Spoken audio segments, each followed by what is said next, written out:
खबरों के इस सफ़र में आपका एक बार फिर से स्वागत है। खबर भी ऐसी जो खबर नहीं बन पाती है। हालांकि ये खबरें असली भारत की तस्वीर दिखाती है। तो आइए खबरों का ये सफ़र आरंभ करते हैं मधुबनी जिला से। मधुबनी जिला की ये खबरें लेकर के मैं हाजिर हूं, मनीष झा। मधुबनी जिला से आज की पहली खबर है, ठंड में ही सूख गई नदियां, सिंचाई पर आफत से किसान बेहाल है। ये बाबूबढ़ी हिंदुस्तान संवाददाता के हवाले से खबर है। ठंड में जिले की कमला बलान, सोनी, सुगरबे, धौड़ी, झांकी सहित अन्य नदियां के सूखने से सिंचाई संकट गहरा गया।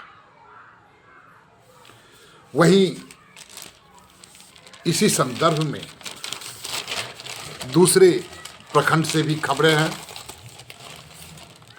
बिस्फी संवाददाता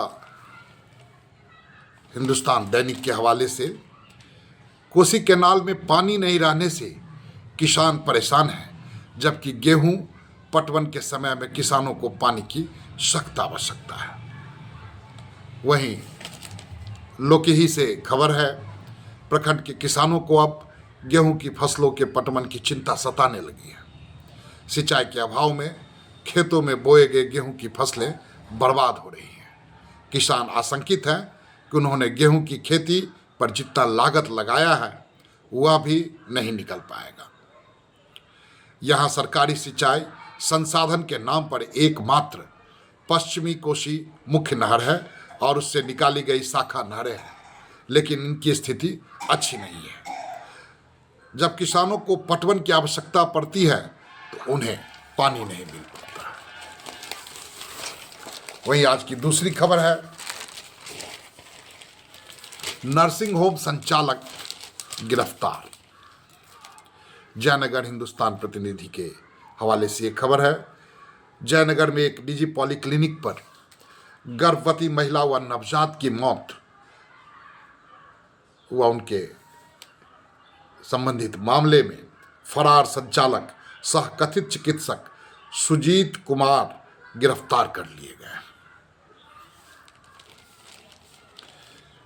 जयनगर हिंदुस्तान प्रतिनिधि के ही हवाले से दूसरी खबर है, जयनगर में अवैध नर्सिंग होम में पिछले 6 महीना में 4 महिला की मौत इलाज के दौरान हो गई। इसी क्रम में 7 सितंबर को बाबूबढ़ी के वकीला देवी व उसके नवजात की मौत हो गई। चिकित्सक कथित फर्जी चिकित्सक व नर्सिंग होम में इलाज बेहद लापरवाही से की गई। कथित संचालक व चिकित्सक रविवार को गिरफ्तार किए गए। देवधा निवासी संतोष यादव की पत्नी सरिता देवी उम्र 35 की मौत कमला रोड स्थित एक प्राइवेट नर्सिंग होम में डीएनसी कराने के दरमियान हो गई। परिजनों के हो हंगामे के बाद private nursing home board banner हटाकर ताला मारकर फरार हो गया। बॉर्डर इलाके में इलाज के नाम पर गर्भपात, छोटे बड़े ऑपरेशन, डिलीवरी व्यापक पैमाने पर करवाए जाते हैं। सीमावर्ती क्षेत्र नेपाल से रोजाना दर्जनों मरीज इन अवैध रूप से चल रहे प्राइवेट नर्सिंग होम में अपना इलाज करवाने के लिए दलालों के माध्यम से पहुंचते हैं। शहर का अधिकांश वार्ड, गली, मोहल्ला, हर जगहों पे बिना बोर्ड व बैनर के दलालों के माध्यम से खुलेआम अवैध नर्सिंग होम संचालित है। स्वास्थ्य का दरअसल बिहार में ही बहुत बुरा हालत है। अगली खबर है,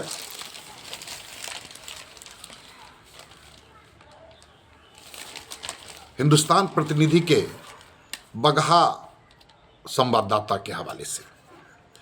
नगर परिषद क्षेत्र में लोगों को जागरूक करने के लिए नुक्कड़ नाटक का मंचन और दीवारों पर साफ सफाई से संबंधित स्लोगन लिखने में भी घपला सामने आया है। अनुमंडल लोक शिकायत निवारण कार्यालय में परिवाद दायर करके मामले का खुलासा हुआ है। अनुमंडल लोक शिकायत निवारण पदाधिकारी राजीव कुमार ने बताया कि नगर परिषद के ईओ सह लोक प्राधिकार से मिली रिपोर्ट के आधार पर मामला सामने आया है। बताया गया था कि 2 दिन में ही 45 जगहों पर नुक्कड़ नाटक का मंचन किया गया। 8 दिन में 70 नुक्कड़ नाटक कराने का रिकॉर्ड नगर परिषद ने बना दिया। रिपोर्ट के अनुसार एक ही कंपनी ने 2 दिनों में 45 जगहों पर नुक्कड़ नाटक का मंचन करवाया। सवाल उठता है कि एक दिन में 22 जगहों पर कैसे नाटक का मंचन किया गया। नगर परिषद की तरफ से इसका भुगतान भी कर दिया गया है। दूसरी तरफ स्वच्छता के स्लोगन को लेकर दीवार लेखन भी हुआ है। रिपोर्ट के अनुसार 2 से 3 दिन में 4000 वर्ग फीट दीवार पर स्लोगन लिख दिया गया।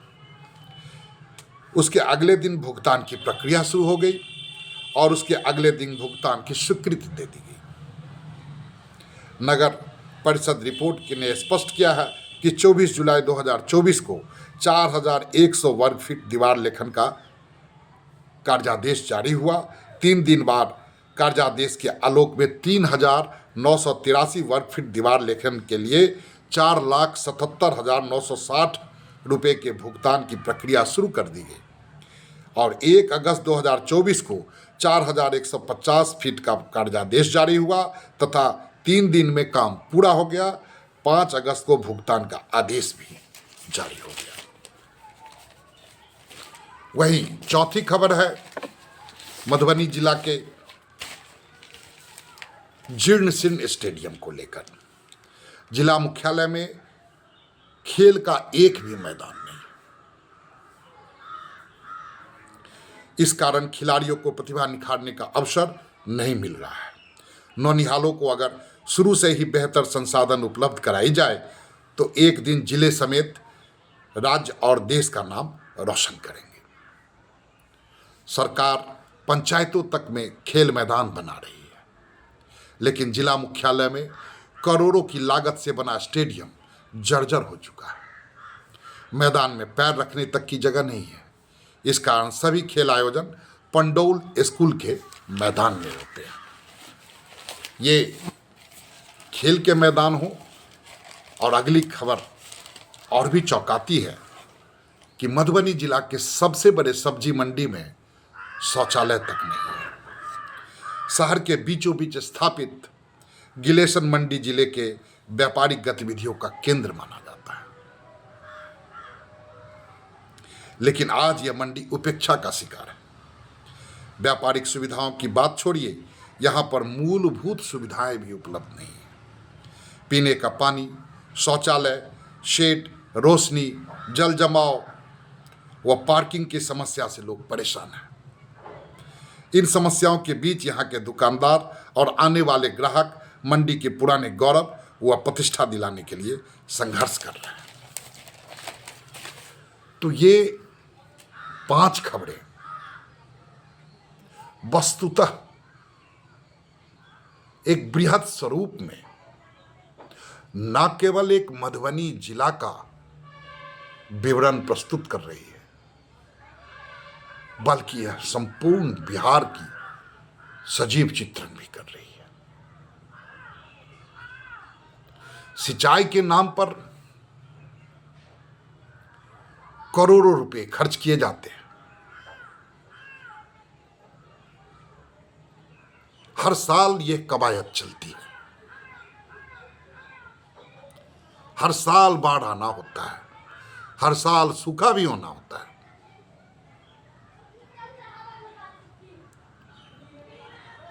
लेकिन बात वहीं की वहीं रह जाती है। वहीं सिंचाई विभाग में, कृषि विभाग में सरकार को बाहर नजर आती है। ताल ठोकते हुए सरकार कहती है कि हमने ये विकास कर लिए, हमने वह विकास कर लिया। सरकारी योजनाएं, परियोजनाएं आती जाती रहती है। अगर हम सिर्फ कृषि की बात करें तो बजट में कृषि विभाग को कुल 3,600.92 करोड़ की राशि मिली है। वहीं पशु संसाधन के लिए 1,631.35 करोड़ रुपए की राशि मिली है। अब इन राशियों का क्या समायोजन होता है,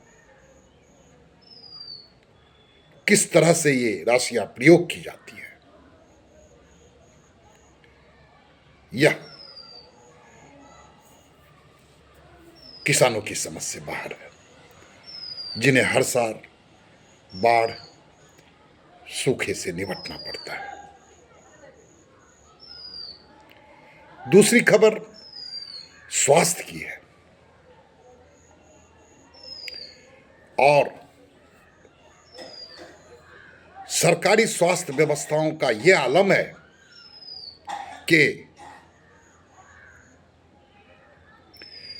ब्लॉक चिकित्सालय से सदर चिकित्सालय और सदर चिकित्सालय से पटना तक किसी भी गंभीर मरीज की जाते जाते मौत हो जाती है, या अधिकांश मामलों में ऐसा होता है।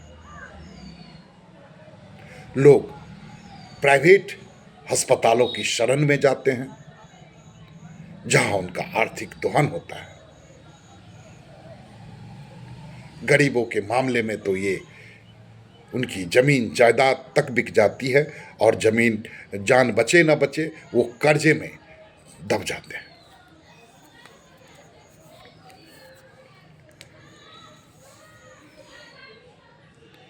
ये परिणति है सरकारी मानसिकता की, और हम बाट जोहते हैं कि कोई विकास पुरुष आएंगे और विकास होगी। अगर सीएजी की रिपोर्ट को माना जाए तो 44% स्वास्थ्य केंद्र 24 घंटे काम नहीं कर रहे। सीएजी की रिपोर्ट में यह पाया गया कि 1,932 प्राथमिक स्वास्थ्य केंद्रों और अतिरिक्त प्राथमिक स्वास्थ्य केंद्रों में से 856 यानी मात्र 44% स्वास्थ्य केंद्र 24 घंटे काम नहीं कर रहे थे। यह भी पाया गया कि राज्य में 7,974 के लक्ष्य के मुकाबले मार्च 2022 तक सिर्फ 4,129 यानी 52% स्वास्थ्य केंद्र व कल्याण केंद्र थे। यहां शौचालय, पेयजल आदि की कमी पाई गई। सीएजी ने पाया कि 1932 पीएससी या एपीएससी और 10,258 एचएससी में मौलिक सुविधाओं की कमी थी। 31% पीएससी या एपीएससी और 41% एचएससी में बिजली आपूर्ति उपलब्ध नहीं थी। बिहार में आबादी के हिसाब से डॉक्टर, नर्स और स्वास्थ्य कर्मियों की 50% से अधिक की कमी है। इसमें डॉक्टरों की 53% कमी है। 2022 में राज्य में 12,49,00,000 अनुमानित आबादी पर विश्व स्वास्थ्य संगठन की अनुशंसा के हिसाब से 1,24,919 डॉक्टर की आवश्यकता थी। राज्य में केवल 58,000 144 एलोपैथिक चिकित्सक उपलब्ध थे। यानी आवश्यकता से 66,775 53% डॉक्टर कम है। मार्च 2023 तक राज्य के सरकारी अस्पतालों में 11,298 एलोपैथिक चिकित्सक के स्वीकृत पदों के विरुद्ध 4,741 यानी 42% ही चिकित्सक पद स्थापित मिले। 6,557 चिकित्सकों के पद रिक्त पाए गए। भारत के नियंत्रक एवं महालेखा परीक्षक CAG का लोक स्वास्थ्य आधारभूत संरचना और स्वास्थ्य सेवाओं के प्रबंधन पर रिपोर्ट में ये बातें खुलासा में आई। ये बातें CAG की थी। अगर आप वास्तविकता का चित्रण करना चाहते हैं तो आप दलालों से पटे दरभंगा डॉक्टरों की मंडी बेता या फिर प्राइवेट अस्पतालों से आबाद पटना में कदम रखते ही बाईपास रोड से प्राइवेट अस्पतालों का हुजूम देखने को मिल जाएगा।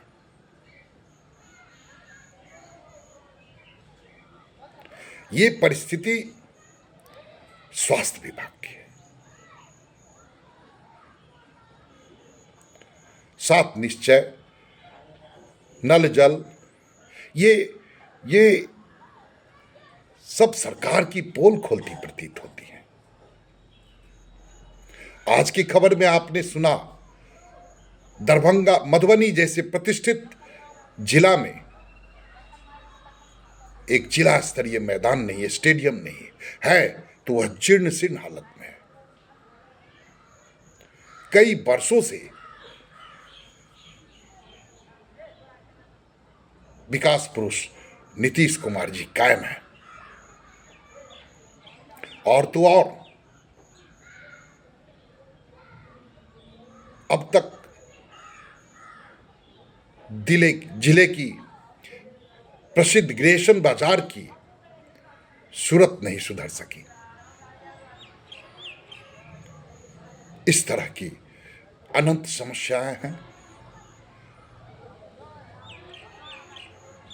तो कोई कैसे कह दे बिहार में विकास बा, नीतीश कुमार बा,